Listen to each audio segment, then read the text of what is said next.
I don't know. I get paid to play in the dirt. Fun. Hi, my name is Tina Graver. I'm a board certified arborist, and I'm here to perform a root collar excavation on this maple.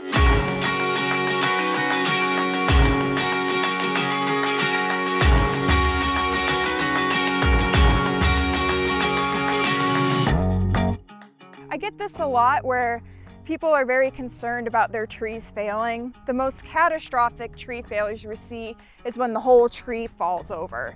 And that failure is going to happen right at the base, right at the root collar. The root collar is not visible, so that's the purpose of the root collar excavation. This is the main trunk. And what we usually want to see on our tree is it transition into the buttress root, so it literally flares out. But here we have so much soil piled around, so we're at the point where we need to get this off. So the importance of doing a root collar excavation. This is the part of the tree that transitions from what we see above ground to what we can't see below ground. But structurally it mimics more of our trunk, meaning it needs more oxygen than what people would think it needs. And when we bury it and can't see it, we trap a whole bunch of fungus that likes that darker, more humid environment right up against an area of the tree that isn't used to having that type of environment. And that's when we end up getting decay, we can get insect attack. And in an attempt for the tree to get more oxygen and save itself, it's going to send up roots up above and over the flare. That causes a girdling, which I suspect that we have here. There are some signs. One of the signs on this side, we have a flat area. We also have area where bark is missing. And I can see some, particularly on that side of the tree, that are circling around, but we're really worried about the ones that are right up against the trunk. I get this a lot where people are very concerned about their trees failing, particularly a tree that's close to the house, and they worry about the branches. The best time I had to explain this, I had a little 7-year-old with me, and I got to bring him up on stage, and I said, all right, I want you to stand with your feet together and pretend like the wind's blowing here. And how easy is it to stay stable when your feet are close together? So what I'm doing right now is I'm mimicking a tree that's root collar isn't showing. But if you were to spread your feet out and actually have the flare and now the wind is moving, you're actually way more stable. So this is one way that we can ensure that part of the tree that gets the most stress is the strongest. We don't want to create an environment where we have fungal decay, weakening this point, because the consequences could be the whole tree uproots. Not only would the tree die, but it could hit something, especially if it's in our front yard. So when we look at our whole tree, we know that the trunk, this part, supports the large limbs, and the large limbs are going to support the twigs, which ultimately support the leaves. And the leaves is where the tree's making all of its food. So if we invert that and think, okay, we have the trunk is connected to the root flare, kind of like the branches. And then as we move out, those branches or roots get thinner and thinner until ultimately we're at the root hairs, which is doing most of our absorption of water and nutrients. So it's mistaken to think that the root flare is part of the root system, because it's not. It has its own function, and it needs a lot more air than what it would get if it's buried.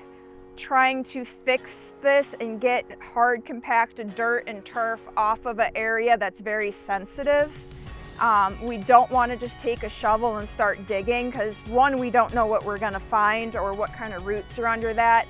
And secondly, if we injure too much, especially on a tree that's already stressed, we could be causing bigger problems. So what I'm going to do to find this root flare, correct the girdling roots, and just make this tree a little bit happier is I'm going to excavate all the dirt, the turf, there's some rocks in here, and I'm going to use compressed air. This is air spade, says right on it. Sometimes it's called a soil knife, sometimes it's called a pneumatic air device. But what it does is it takes the compressed air. I have a 185 horsepower tow behind air compressor, and it's gonna funnel it through to this very narrow nozzle. And that makes just high speed, high pressure, and allows us to safely remove the dirt without injuring the soft roots. This machine is loud. It's actually louder than a chainsaw, but that's just the amount of force that we have, that we can blow compacted dirt, turf, without hurting the bark of our tree. So this is a pretty common misconception with how we're caring for trees in our urban landscapes. Right now is mulch season, so as you walk around, you'll see lots of people trying to help their trees by putting 2 inches, 4 inches of mulch all the way up. And what they think they're doing is protecting the tree roots. They think that they're giving some good nutrients, but in reality, this part of the tree is more about structure. The part that we worry about with nutrients, that's all out here. Actually, most of our roots will extend 1.5 to 3 times the height of the tree. So there's so much focus about trying to make this a nice place for a planting bed, and that's not the function of a root flare. The root flare is supposed to support the roots and connect them to the trunk. So one thing that happens in the urban environment that doesn't happen in the woodland environment is that we have compacted soil in the urban environment. And when we think about how trees grow, they grow outwardly. This is why they make rings that we can count, see how old the tree is. And as this tree is growing, it has all this dirt piled up on it, and it's just gonna naturally push that out and compound the fact that it has too much dirt on it. In the woodland area where we have lots of critters, our soil isn't as compacted, that soil would naturally disperse more. So that's not happening here. And then you add, mulching season, people are taking their spade and they're putting an edge on around the tree. And then usually what they do is they just kick that dirt right back up and then cover it in mulch. So we just end up with this compounding problem where the root flare, I've seen as much as 2 feet too deep. Here's a good adage: plant high, never die. It's so much easier to fix a tree that is higher than lower. And the prognosis is better. Okay, well, I'm ready to get to work.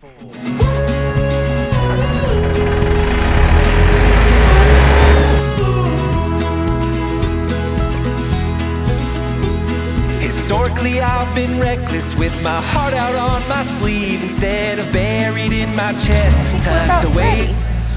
I'm going to turn the air compressor off and start pruning roots. So I usually fire up the air spade about 3 times. So we've done once already, which was so that I could see where our problem is. So now I'm going to cut the roots. The second time, I'm going to go just a little bit further, make sure I didn't miss anything. And then the third time will be when I start incorporating those organic matter and nutrients. We take really compacted soil, and now this is like, I don't know. I get paid to play in the dirt. Fun. What I'm doing is I'm removing this just fibrous root mat that has grown up and over our root flare. And I'm kind of being indiscriminate, maybe kind of mean, but I have to be able to see. And these roots will just naturally die too once they're exposed to the air. From what I can tell, I don't have a bad girdling root over here. This is actually all exposed heartwood, but what gives me some hope for this tree is we actually do have really good response growth, which is this rounding right here. So that's our tree just trying to compartmentalize and seal off the decay. Okay, so I just cut this little root here, and as soon as I made the cut, it popped off. So that's telling you that there was a lot of back pressure on this. And as I look closer, there's an actual perfect little divot where this root was cutting in. We're gonna have the same issue with this larger one, but I'm likely not gonna be able to take it off. So I'm gonna end up injuring it on both sides. And then eventually as the tree grows, it'll push that root off just like a scab. But that's the better way to do it, because the whole idea here is I'm not trying to hurt the root flare any more than it has been. These little guys, this isn't what we're worried about. But the interesting thing you may notice is that all of these fibrous roots aren't actually coming out of the root flare. So that should be even more of an indicator that the root flare isn't root tissue, it's more trunk tissue. All of these little roots are coming out from our real structural roots. This tree can breathe now. So this root, we can see, has been hit by the mower several times, which happens. It's another reason why we should try to give space for our tree to grow with mulch, and then make areas where we're maintaining turf.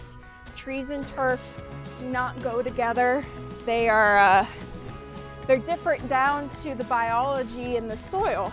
Ooh. See, this is why we do it twice. I didn't see this.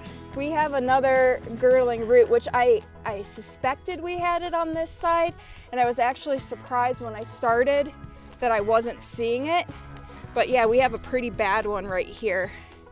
So that's why I always run the air spade about 2 to 3 times. I'm actually happy that I found that, because I thought I would see it and I didn't at first. But this root was already almost, I don't know, 12, 14 inches down. So yeah, to get this guy off, I'm just going to chisel it on both sides. I don't expect this to lift off. I think it's been there too long, so I'm just gonna leave it. And eventually the tree will push it off. The idea with doing this is I'm going to open up a whole flow of water and nutrients, and so we should have a happier tree. The idea of working with an arborist, a certified arborist, or board certified arborist like I am, is that we have an ongoing relationship, and that I will be able to see this tree at least once a year. That doesn't mean I am doing anything to the tree, but it's really just a good doctor checkup, a tree doctor checkup. And the hope is when we go for our checkup that the doctor will be like, yeah, everything's fine. And that's what I hope to be able to say for this tree and this client too. But you know, if this tree had a doctor 15 years ago, we wouldn't be seeing the kind of decline in the canopy that we are seeing. We're starting to see our trees leaf out, and when we look at this tree, it's a maple, and there are other maples on the property, and not only is this guy just leafing out a little bit slower, but you actually see that the leaves on the bottom of the tree are further along than the leaves on the top of the tree, which is the opposite of what we want to see. The tree, being apically dominant, wants to grow tall first, and when you have a disruption in the flow of water and nutrients, then the tree will start to feed the leaves and the branches that are lower. So this is one of the things I look for when I'm diagnosing a root flare issue. Is if the tree's dying from the top down, then you need to look at the bottom. That's telling you that the tree cannot get water and nutrients all the way up. Okay, that's through. I have to be careful not to go too far. Oh yeah, there we go. So I actually am going to be able to get this off. Look at that. I like it when I'm wrong. All right, and once I really get this off, you're going to be able to see just how bad that is. Let's move to our saw.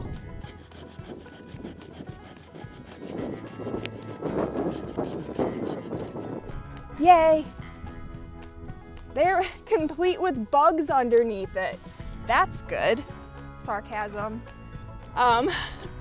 So when we look at this, we have a huge impression, and this is even more of an indicator that these buttress roots are not root tissue, because we have bark, and right under this root we had a little crustacean hidden. He's right here. So many different names for these bugs, right? Roly-polies, but they're actually little crustaceans, not bugs, so they're actually more closely related to like your shrimp. So what these guys do is they thrive on moist environments, and they eat decaying wood. So this isn't the kind of thing we want trapped right along our root flare. This is, I mean, he's cute and they're fun to play with, but you know what? We're just gonna say, go away from my tree. Go over there. And then we'll finish taking a look at this. We actually had another root under our major root, so we had like a double. And as I'm here, I have a carpenter ant. So carpenter ants are another sign of internal decay. They won't feed on the live part of the tree, they're feeding on decaying wood. So basically I have two really good indicators that this tree does have some decay. Just because it has decay doesn't mean the tree has to be removed. It's okay. We're just gonna support its health otherwise. So I'm at the stage where I'm gonna fire it up for the second time and just see what else I have. I won't run it as long as the first time. We're getting there. Let me move my tools so I don't send those airborne. My first visit here, this property had two similar maples, probably planted at the same time, given that they're in a perfect row. And in this case, you know, this tree, I was too late, but I have the similar maple over here that we are luckily going to try to save. Trees are so important, and it's so easy to find an arborist who's willing to take them down, but a little bit less of a price, and you can keep a tree around for another 100 years. It's definitely our duty to try to save them. This yard would not be the same without it. It's casting some shade on the house. We're getting into warmer months, so we have the cooling, lots of birds. There's just no reason not to try. And being educated about what we're doing in the urban environment that hurts the trees, often we think we're helping, but it's not the case. So I think in the continental United States, there are only 8 states that require a license to do tree work. So that means when you call someone to diagnose your trees, they may be an arborist, a certified arborist through the International Society of Arboriculture, or they may not be. They don't have to be. So be careful, because not all arborists, particularly in Ohio, are the same. I'm a board certified arborist. There's only 46 others in the state of Ohio. So this means I've gone through a lot more training, a lot more testing, and my focus is on tree preservation. So if you call me, I'm not going to try to remove the tree. My bias is always going to be to try to save it. But in this case, if I tell you the tree needs to go, please don't wait. I've had many clients wait, and then, I would say if I say the tree needs to go, you got to get it down in like 3 months. That's what my customers, my experience tells me. It has happened in my experience where I've opened up a tree and I've said, you know, I'm sorry, but there's too much, I can't do it. Or, you know, hey, we're gonna have to leave this open because this root is too big for me to remove without hurting the tree. We'll need to take it off in sections. So the American National Standards Institute, ANSI, has arboricultural standards, and we're not allowed, or it's a shall not remove more than 25% of roots during a single growing season. So as a certified arborist, I have to use my understanding of how large is this root system and the size of roots I'm taking and how much root mass that supports. But we're fine. I'm not worried. I think we're working well below our 25%. That's a sizable girdling root. And what you can tell that it's pinching because we have swollen tissue here, and then even the dead and missing tissue is an indicator that we've had so much sap flow cut off that it can't stay alive. So when you think about how water and nutrients move from the tree, it's literally vessels stacked on each other, so it's moving straight up. It's not going to radiate. And that's why you end up with dead spots, flat spots around a girdling root. All right, where's my chisel?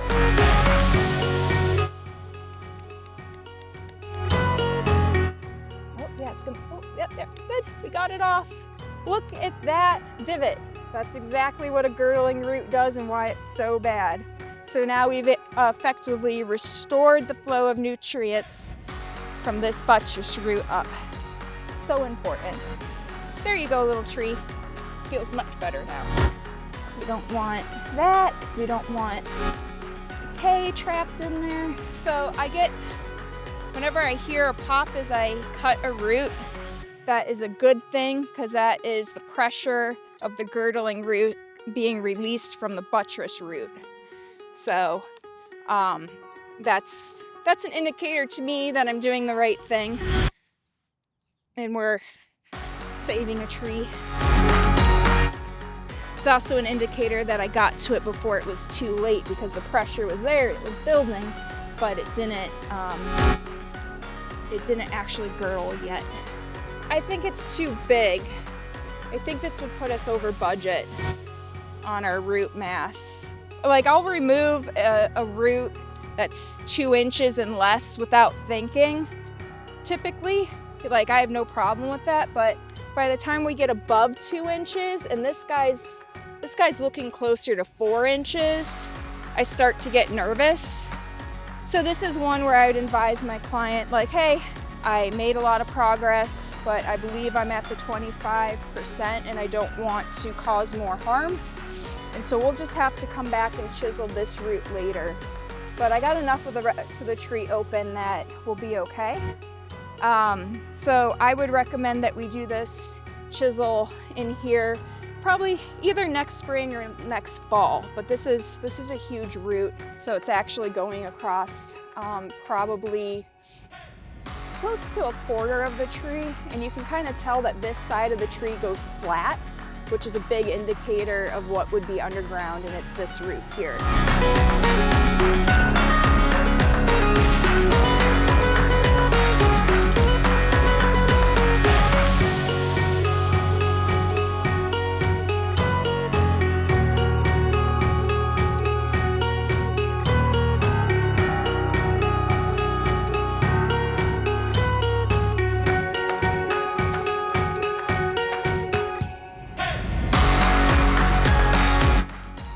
So here's the other benefit of, meeting with an arborist you know and trust and developing that relationship and making sure that they're the ones to come back and continue care on this tree. Because unless they already know it's there, a lot of people aren't going to know what to look for. All right. So close to being done. So at this point, I'm feeling like my root pruning job is done. So now I'm going to get some soil amendments. I have all-purpose fertilizer. It's a triple 14 granular. It has 6 months of slow release nitrogen and then a lot of micronutrients. So I'll put that in, and then I have some good old wood chips that I'm gonna incorporate. That'll be incorporated within like this 2 to 4 inches down, and then I'll top it off with some just fresh, cleaner looking wood chips. And then I'll have a conversation with the client that if they want to mulch this, they can, but it's just a little bit for color. You don't need, honestly, a ½ inch of mulch for color would be fine. And then of course, wherever there's not wood chips, I don't want to see mulch. We've done a lot of work to uncover this root flare, so we're not going to cover it back up. So let me clear this area of tools. We'll fire up the air spade one last time after I apply the soil amendments, and then we'll be done.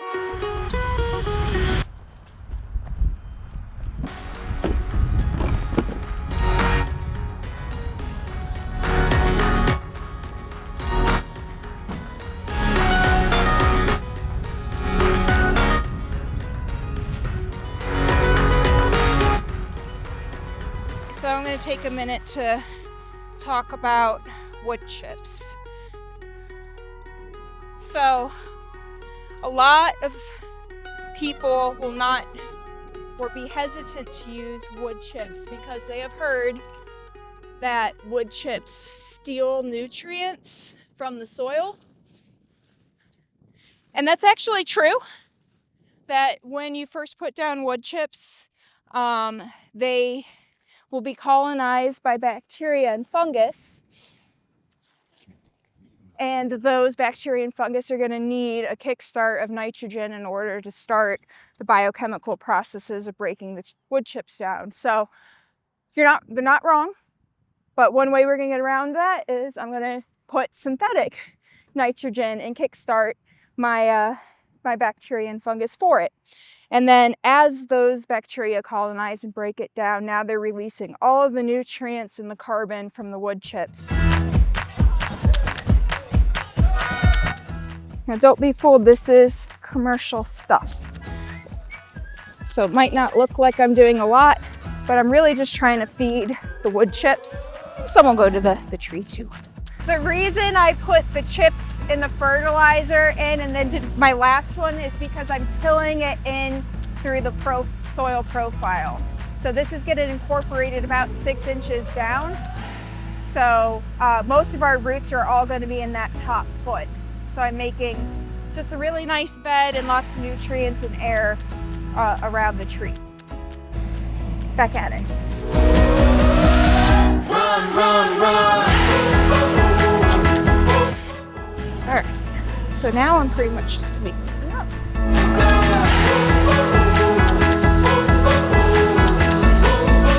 Let's go, go, go, go. 1 step, 2 step, 3 step closer. Look how far we've come. Run, run, run. All right. Taking trains, aeroplanes, cross the 7 seas. Take a chance near or far, come and go with me. Portugal, Mexico, up to Italy. That is what it looks like. We're done. Saved another one. So from here on, it's spring, it's April, so we will want to keep an eye on this guy during the drought. It wouldn't be a bad idea to keep this area watered. It's also not a bad idea to just try to pull it back. This is now super soft. If I were to step on it, I'd sink a few inches. So it's not going to be hard just to keep that away from the flare. Any little roots we see poking up through the mulch, it's okay. Those are just going to naturally desiccate and die. We don't have to do anything.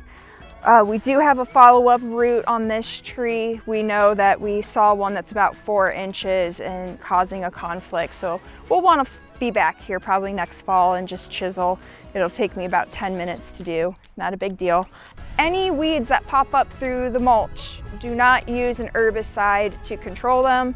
We have exposed the roots, they're not very far under the mulch, and any of the herbicides Roundup, any lawn control, which is designed to control broadleaf weeds, will interfere with the tree. So no herbicide, just pluck them out. Other things to do, do not use an edging spade or anything to try to define this ring, because the edging spade will naturally cut tree roots. So it might not be prettier. I'm sorry, I'm not a landscaper, but we really just want this to naturally transition from the mulch bed into the turf. Landscaping things you can do is do mulch yearly with a natural mulch. We don't want rocks, rubber. We don't want really dyed mulch or really thick mulch, but like a good double or triple shed hardwood mulch every year, and just kind of think about moving that ring out. The larger the ring, typically the happier our tree. Fertilization, most trees in our urban front yards would benefit from a yearly fertilizer. In a turf area, like this tree is pretty much all surrounded by turf, I would recommend a deep root feeding. So that's where we take liquid fertilizer and inject it in that magic 6 to 8 inches underneath the turf to feed the trees. Now that we don't have turf and we have an exposed root flare, you actually can do a drench or even a granular right here around the root flare. Some fertilizers, particularly some of the micronutrients, are actually better absorbed here at the root flare. Potassium being one of the major ones. Do not try to plant vines or ground covers because they will girdle just like its own roots. That's a big one I see. Do call your arborist or text, or if anything you see doesn't seem normal, keep that line of communication going open, just like you would with your regular doctor. You know, good things, bad things. That way we can help monitor the change. But yeah, most of the hard work has been done. I mean, we just undid probably 20 years of compacting soil. We found lots of rocks. I found bricks, so I'm thinking this guy had a ring around it. So as far as like the ongoing care, I'd like to say there's not too much.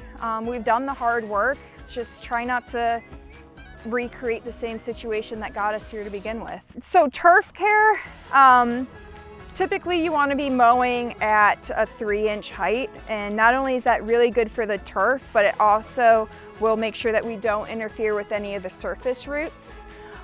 Get this all the time with maples. Maple trees are floodplain species, just like river birch, sycamore. They want to have the roots near the surface, and that often makes a conflict with our mowers. So just mow higher and know when to give more space to the tree. Keep the string trimmer away from it, please. That'll girdle and ruin that live cambium right underneath the tree. Cambium is the live part of the tree. It's just under the bark, and that's the tissue that is responsible for making bark on the outside and making the holding wood on the inside. This is the living part of the tree. When you scratch a twig and you see green, that's cambium. So we talked about at length how the girdling roots can pinch and kill that cambium. Your mowing, string trimmers and stuff will do the same thing. So just keep, grass and trees aren't friends, like space. Grass stays over here, tree stays over here. Time out. So what do you do when you think that your tree would benefit from a root collar excavation, or you need to see an arborist? There's several arborists in the state. You can go to Trees Are Good, which is a site run by the International Society of Arboriculture, and you can find a certified arborist or master arborist. I service the Akron, Canton area, so you can find me. Our website is treesandgardensohio.com. My phone number is 440-289-7993. I have a really good following on LinkedIn where I am constantly posting short videos and tidbits about tree care, so please follow me on LinkedIn. We also have a Facebook page. Just call, text, Facebook message, LinkedIn message. You can find me and I'd be happy to help.